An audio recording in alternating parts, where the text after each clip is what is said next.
grew up in a wonderful home with two dedicated and loving parents, one of 5 brothers and sisters. A home where we as children were the focus of my parents' lives, where we regularly attended church, 2 Christian parents who did not drink, they did not smoke, there was no gambling, there was no physical abuse or fighting in the home. Basically, I was a normal person. I wasn't some guy hanging out at bars or a bum. I wasn't a pervert in the sense that, you know, people look at somebody and say, I know there's something wrong with them, and just tell.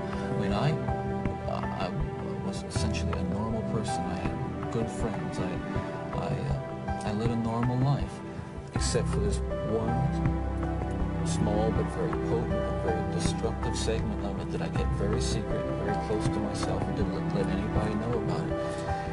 And part of the shock and horror for my dear friends and family years ago when I was first arrested was that there was no clue. They looked at me and they looked at the all-American boy. And it happened in stages, gradually. It doesn't necessarily, not to me at least, happen overnight. My experience with, I'd say, pornography generally, but with pornography that deals on a violent level with the sexuality, is that once you become addicted to it, and I look at this as a kind of addiction. Like an addiction, you keep craving something which is harder, something which gives you a greater sense of excitement. Until you reach the point where the pornography only goes so far.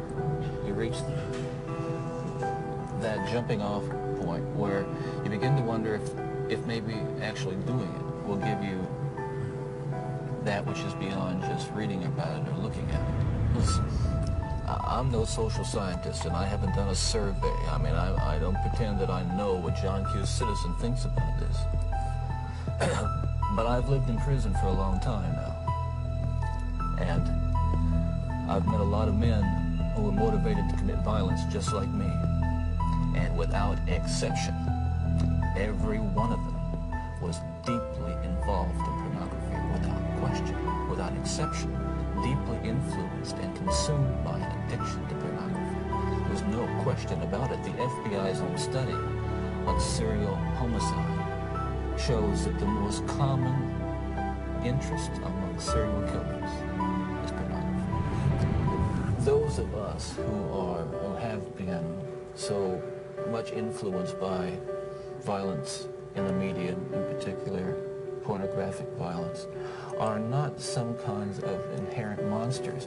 We are your sons and we are your husbands. And we grew up in regular families.